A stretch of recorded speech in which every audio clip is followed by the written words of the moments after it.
CAA के खिलाफ हुए प्रदर्शनों की हिंसा के बाद से जिस एक नाम को आप लगातार सुन रहे होंगे वो है पीएफआई। पीएफआई यूपी हिंसा में इस संगठन का नाम कैसे आया और क्यों यूपी सरकार ने इसे बैन करने की सिफारिश की है।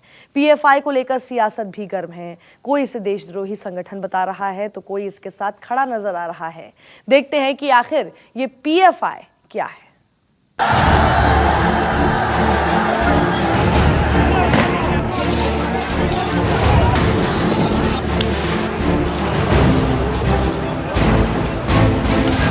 उत्तर प्रदेश में सीए के विरोध में ऐसी आग लगी कि हर कोई हैरान था। पुलिस प्रशासन की तमाम कोशिशों के बाद भी हिंसा थमने का नाम नहीं ले रही थी।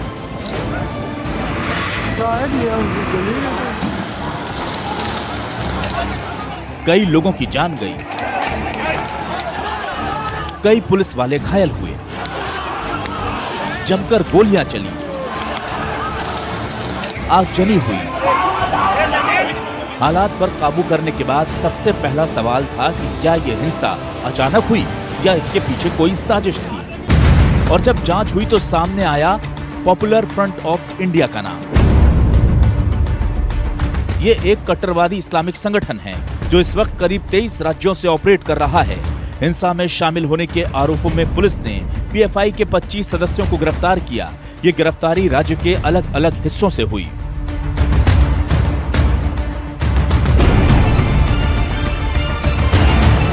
जांच में पीएफआई पर कई गंभीर आरोप लगे। देश की कई जांच एजेंसियों को शक है कि देश भर में सीए और एनआरसी के नाम पर हुए हिंसक प्रदर्शन में पीएफआई से जुड़े लोग शामिल थे। मल्टी एजेंसी सेंटर की रिपोर्ट के मुताबिक पीएफआई से जुड़े लोगों ने उत्तर प्रदेश के कई जिलों में मीटिंग की थी। सूत्रों के मुताबिक नागरिक संशोधन कानून बनने से पहले पीएफआई से जुड़े लोगों ने असम और पश्चिम बंगाल में इस कानून के विरोध में आम लोगों के बीच पर्चे बांटे थे।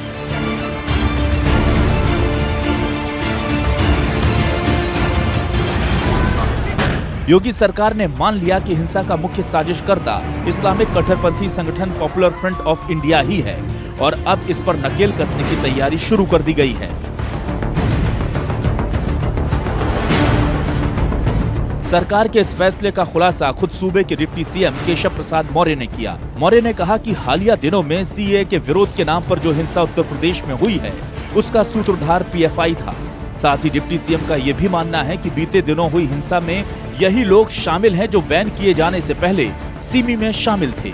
मौर्य ने सख्त लहजे में इस बात को दोहराया कि अगर पीएफआई सिमी की तर्ज पर उभरने की कोशिश करेगा तो उसे कुचल दिया जाएगा।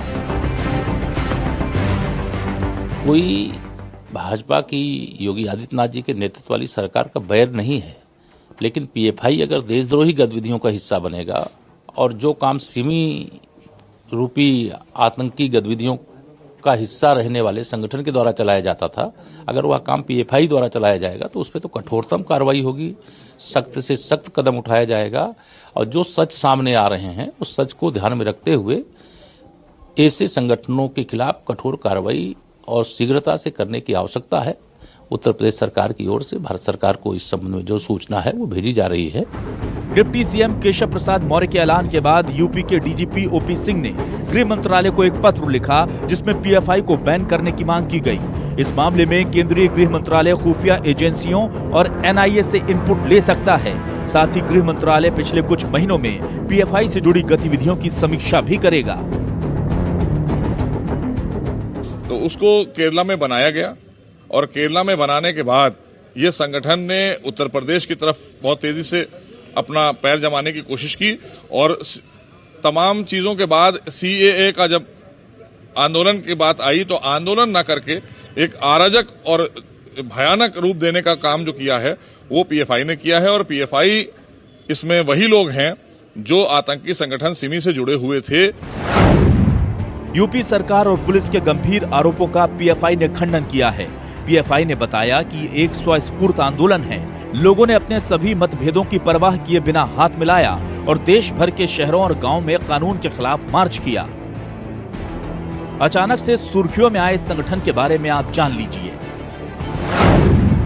पॉपुलर फ्रंट ऑफ इंडिया या पीएफआई एक ऐसा संगठन है जो अपने आप को पिछड़ों और अल्पसंख्यकों के हक की आवाज उठाने वाला संगठन बताता है। बताया जाता है कि संगठन की स्थापना 2006 में नेशनल डेवलपमेंट फ्रंट (एनडीएफ) के उत्तराधिकारी के रूप में हुई। संगठन की जड़ें केरल के कालीकट से हैं। पीएफआई के देश में कुल 23 राज्यों में सदस्य मौजूद हैं। इसका मुख्यालय दिल्ली के शाहीन बाग में स्थित है। सीए को लेकर इसी शाहीन बाग में लगातार प्रदर्शन चल रहे हैं। एक मुस्लिम संगठन होने के नाते ज्यादातर इस संगठन की गतिविधियां मुस्लिमों के इर्द गिर्द घूमती हैं, लेकिन पीएफआई का दावा है कि वो हर दलित, शोषित और कमजोर की आवाज है। कब सुर्खियों में आया पीएफआई? संगठन 2006 में उस वक्त सुर्खियों में आया था जब दिल्ली के रामलीला मैदान में इनकी तरफ से नेशनल पॉलिटिकल कॉन्फ्रेंस का आयोजन किया गया। 2012 में भी पीएफआई पर बैन की मांग हुई थी। केरल पुलिस ने पीएफआई कार्यकर्ता के पास से बम, हथियार, सीडी और तमाम ऐसे दस्तावेज बरामद करने का दावा किया था जिनमें पीएफआई अल-कायदा और तालिबान का समर्थन करता नजर आ रहा था। साथ ही संदिग्ध साहित्य मिलने की बातें भी कही गई थी। पीएफआई को हिंसा से जोड़ने वाले लोग इसे सिमी यानी student Islamic movement of India का बी विंग बताते हैं। जैसे ही पीएफआई पर बैन की कवायद शुरू हुई, कांग्रेस सहित दूसरी पार्टियों ने इस मुद्दे पर जमकर विरोध किया। उनके निशाने पर योगी से लेकर मोदी सरकार तक दोनों हैं। दंगे एक कोई संगठन नहीं करता। दंगे हर दिन वहाँ लिंचिंग होता है। पुलिस ही बहुत जगह लोगों को मारी, लोगों के अंदर हॉस्टल में घुस के स्टूडेंट्स को मारी, और दंगे करने वाले और भी सारे लोग हैं। तो उत्तर प्रदेश सरकार ही दंगे के लिए कहाँ न कहाँ ये कर रहा है, इनकरेज कर रहा है। यही गलत बात है। मैं ये नहीं कहूँगा कि उन्होंने अगर कुछ किया होगा तो उनके खिलाफ कार्रवाई नहीं होनी चाहिए, लेकिन कार्रवाई इस तरह के दंगे फसाद करने वाले बहुत सारे संगठन हैं।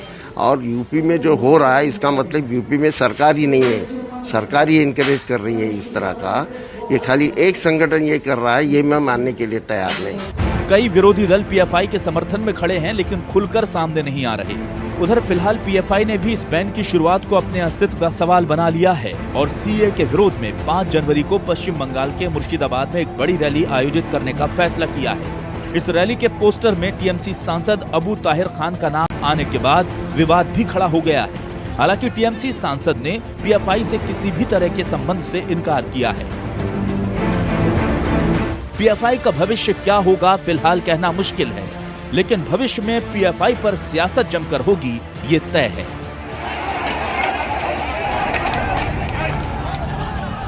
नागरिकता कानून के खिलाफ जब उत्तर प्रदेश के 22 जिले हिंसा की आग में जल गए, उसके बाद हुई जांच पड़ताल में यह मालूम पड़ा कि इस संगठन के लोगों ने न केवल उत्तर प्रदेश के अलग अलग जिलों में जाकर के लोगों को भड़काया, बल्कि उन्हें हिंसा के लिए तैयार भी किया। तमाम जानकारी और तथ्य इकट्ठा होने के बाद अब उत्तर प्रदेश सरकार ने केंद्रीय गृह मंत्रालय को एक पत्र लिख कर पीएफआई पर प्रतिबंध लगाने की मांग कर दी है। कैमरा पर्सन संजीव गुसाई के साथ मानस श्रीवास्तव, लखनऊ, न्यूज़ 24।